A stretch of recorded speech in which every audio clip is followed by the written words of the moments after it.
job to do that. It's other conferences' job to do that. If we're tired of hearing about it, then let's do something about it. So that's what we're trying to do. I don't really worry about them, to be honest with you. I'm just focused on trying to take another step with Clemson. And if we hadn't lost a little focus, maybe we, played a little better in a couple games this year. Who knows? We might have had our opportunity. It wasn't meant to be, but that's certainly one of our goals at Clemson is to be back in the national championship. And we kind of got a taste of it this year, and I think we have everything that you need at Clemson to compete in that arena. But we're not quite there yet. But as a conference, I really think we're making great strides. It's very competitive. It just doesn't matter who you play in this conference. Every single week, it's anybody's ball game, and I think that makes our conference very, very fun to watch right now because it is unpredictable. But hopefully, we'll produce that dominant champion here in the next couple of years. Coach, I know in the middle of the season you had some of the guys off that national championship game come back and talk to some of the players. I forget which game it was. Maybe it was North Carolina game. Yeah. But have any of those guys been down here, and have they had a chance to talk to the players, or the players have a chance to hear from them on what their experience in Miami is like, kind of compared to what your guys have experienced this week? Well, we were allowed to select an honorary captain for this game, and that was an easy pick for us because our honorary captain is on my staff, and that is Jeff Davis. Jeff is in the Orange Bowl Hall of Fame. He was the defensive MVP of the national championship game 30 years ago, and he certainly had his opportunity on many different occasions to have a platform with these players. But I'm sure there's a lot of guys down here. In fact, I know there are. There's a lot of guys that have been coming in today, yesterday, but none of those guys have had opportunities. They haven't been around practice or anything, but I know they're all around, and they've sent messages and things like that, and but that's about it. We're going to go in the third row to your right. Coach, Mitch Vingle from the Charleston Gazette. You were talking about your march trying to get to a national championship talk anyway. As you sit on the eve of the Orange Bowl, I'm just wondering if you could point back, reflect a couple things that really propelled you to this point, to where you got to the Orange Bowl. Well, I think the number one thing has been just guys believing. Making the choice, because it's a choice. Especially last year, we didn't have a good year, and there's a lot of negativity, and it's just bad in every area, and they have to hear bad, read bad, all this kind of stuff. You have to make a choice when you're a part of something as to what you're going to believe in. And our players have chosen to believe in the right things. They've chosen to believe in the vision of our program. They've embraced changes, and that's the number one thing. Because, without that, you got no chance. And that's why we've recruited well, because our players recruit well. And when young men come on our campus. So that's believing, I would say, is number one. The other thing is, obviously, we've recruited some pretty good players, some guys that we can be the greatest coaches in America. You get guys like Sammy Watkins and those type of players, you're gonna win or have a chance to win. So. And then the other thing is, I would say, is leadership and accountability. We have had tremendous leadership on this football team, and every team is different. Every team is different. We have had strong leadership from we don't have a lot of seniors, but from the seniors that we've had, tremendous leadership since last January. A lot of accountability has developed on this team. And, I got to give the players all the credit, but those are the things that have allowed us to have a chance to be here. We've probably overachieved a little bit this year with a lot of changes and things like that. But the players set their sights on being here, and they got it done, and they deserve all the credit. Stay on the right side in the center, Tim. Coach, I'm going to lean around the shooter here a little bit. I think it's just your second time. Clemson's only second time down here since '04, even though you and Miami are in the same league. And obviously you recruit South Florida fairly well, and you're on TV all the time. But when you're actually in town, can you expect a tangible boost in recruiting South Florida when kids down here actually get to see the product live and in living color? Yeah, well, we were down here in '09 too. We won The only other time, I think. Yeah, '09 and '04, won in overtime, I think, both times. Yeah, I mean, it helps. I mean, anytime you can put your brand out there, and for us, to be able to, it's different. This is a whole lot different than just coming in and getting out.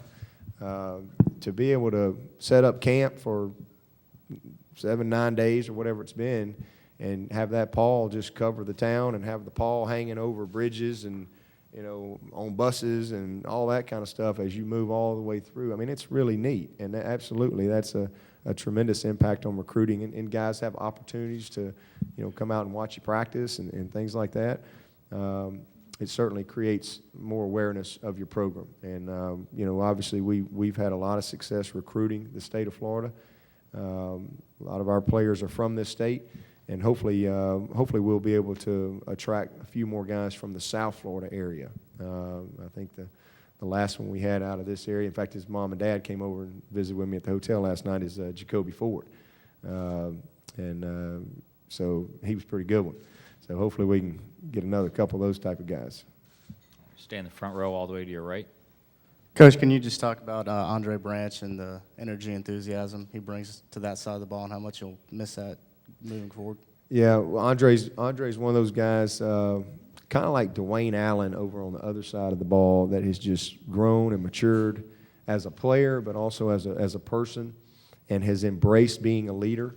It's not something that he always embraced in the past, even though it comes natural to him. But he's a high energy, physical, going to accept any challenge you give him kind of guy. And he is I think been the guy on that side of the ball that's impacted all those other guys, and has demanded a lot of accountability from all those other guys. So he's had a great year. We're going to certainly miss him. Not just as a player, but because of the fire and intensity that he brings to that side of the ball.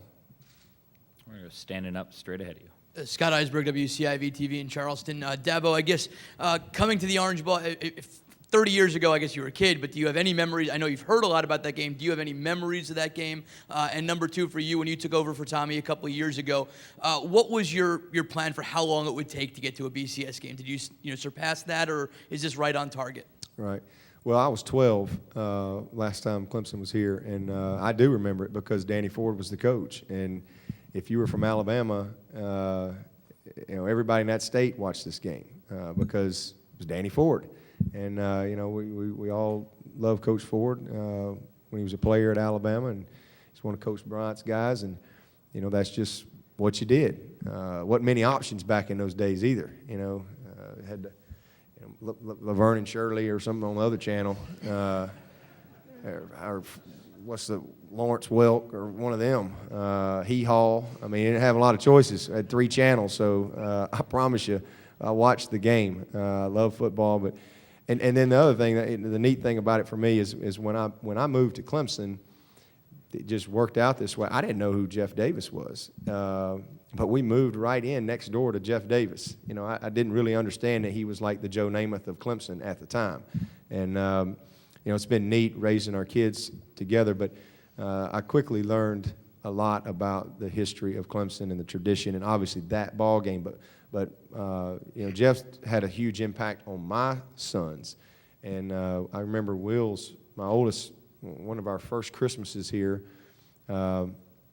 literally, the only thing he asked for Christmas was a DVD of the 1982 Orange Bowl. And, we've always driven a van, and we have a van, with a little TV thing in there. And so everywhere we'd go, that's all the boy wanted to watch. So let me tell you, I can tell you everything you need to know about that ball game because I've heard it over and over and over and over because we've worn that DVD out. But as far as, my vision for Clemson when I took over, I really thought we could have, if we could just kind of take what we had and get everybody to buy in, I really felt like we could have some success right out of the gate. It was going to take a lot to really set things up for long-term success.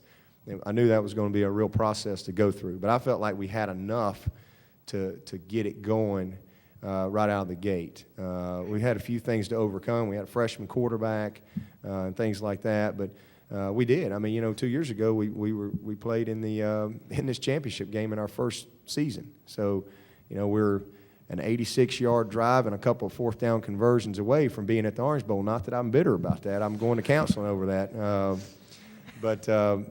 So we had a good first year, but last year was obviously disappointing. We competed our tails off. I think we grew as much last year as we did the first year. I really do. I mean, it's not always fun when you're dealing with things that don't go your way, but I just saw a lot of program things that were taking root in the process that we went through last year. And, some positive change came from last season. And I think our guys felt like that we could get here. And I certainly thought that we could compete for the conference this year. And we were able to put it together. There are a lot of things that were going to have to come together. And we're fortunate that it did. But from a long-term standpoint, I think that we're up and walking as a program, but there's bigger and better things for us. We've got to continue to recruit. We've got to continue to invest in our people, and build this program to be a top 10 program. That's my goal. That's what I want it to be. I believe Clemson can be, the program out there. A lot of people may look at you and say, "Well, that's crazy." Well, that's fine. A lot of people say we wouldn't be sitting here either, and here we are. So, that's really all I focus on right now. Go back to the front row in the center. What makes Dwayne Allen so effective in your offense, and did you take anything from West Virginia's performance against Syracuse and the way their tight end was able to be effective going into this game? Well, Dwayne is 6'4", about 255. He runs like a wideout.